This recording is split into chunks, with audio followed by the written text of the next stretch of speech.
আসসালামু আলাইকুম দর্শক, আজকে একটা চমৎকার শিরোনাম, সেই শিরোনামটা দেখে এত ভালো লাগলো এবং প্রশ্নটার অত্যন্ত যৌক্তিক এবং এর গভীরতা আছে। সেটা হচ্ছে ইউরোপের দেশ স্পেন, যদিও তার গুরুত্ব তেমন নেই মানে পশ্চিমা যে শক্তিশালী দেশগুলোর কাছে, কিন্তু স্পেন অন্যতম একটা দেশ, ইউরোপীয় ইউনিয়নভুক্ত অন্যতম একটা দেশ স্পেন, যারা ফিলিস্তিনিদের অধিকারের ব্যাপারে খুবই সোচ্চার। তারা মনে করে স্বাধীন রাষ্ট্র গঠনই একমাত্র সমাধান।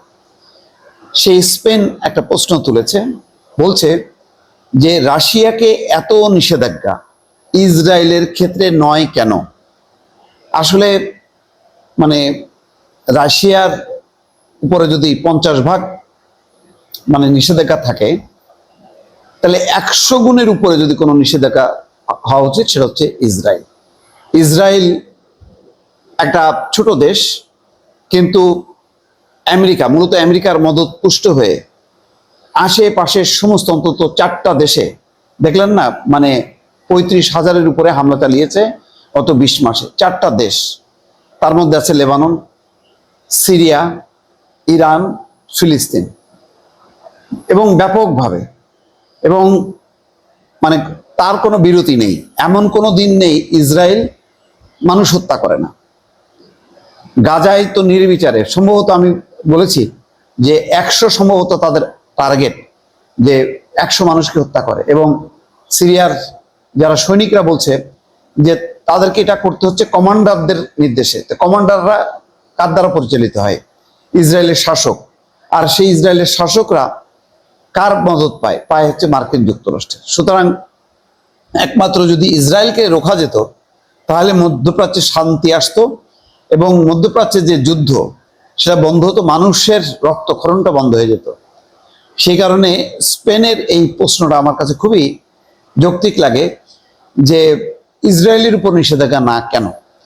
রাশিয়ার ইউক্রেন আক্রমণের জেরে ইউরোপীয় ইউনিয়ন মস্কোর বিরুদ্ধে ইতিমধ্যে 18টি নিষেধাজ্ঞা প্যাকেজ ঘোষণা করেছে। সেই সিদ্ধান্ত টেনে এবার ইসরায়েলের বিরুদ্ধে একই ধরনের ব্যবস্থা গ্রহণের দাবি তুলেছেন স্পেনের প্রধানমন্ত্রী পেড্রো সানচেজ। তার এই দাবিকে সমর্থন জানিয়েছে আয়ারল্যান্ড এবং স্পেন কিন্তু বরাবর স্বাধীন ফিলিস্তিন রাষ্ট্রের পক্ষে ভূমিকা রেখে আসছে। সম্প্রতি ইউ নেতাদের হাতে একটি অপরিষ্কৃত রিপোর্ট এসেছে, তাতে দেখা যায় একাধিক আন্তর্জাতিক সংস্থার তৈরি ওই রিপোর্টে জানানো হয়েছে গাজায় ইসরায়েলের হামলায় প্রায় 56,000 ফিলিস্তিনি আসলে মৃত্যু হয়েছে, যার মধ্যে বহু সাধারণ এবং ত্রাণকর্মী, প্রায় 250-300 সংবাদকর্মী আছে। এতে বলা হয়েছে ইসরায়েল খাদ্য এবং ওষুধ সরবরাহে বাধা দিয়ে মানবাধিকার লঙ্ঘন করছে। এই রিপোর্টের ভিত্তিতে সানচেজ মন্তব্য করেন, গাজায় ইসরায়েলের কার্যকলাপ এক ধরনের যুদ্ধাপরাধজনিত মানবিক বিপর্যয়। তিনি ইসরায়েলের সঙ্গে ইউর বাণিজ্য চুক্তি বাতিল এবং নিষেধাজ্ঞা জারির পক্ষে মত দিয়েছেন।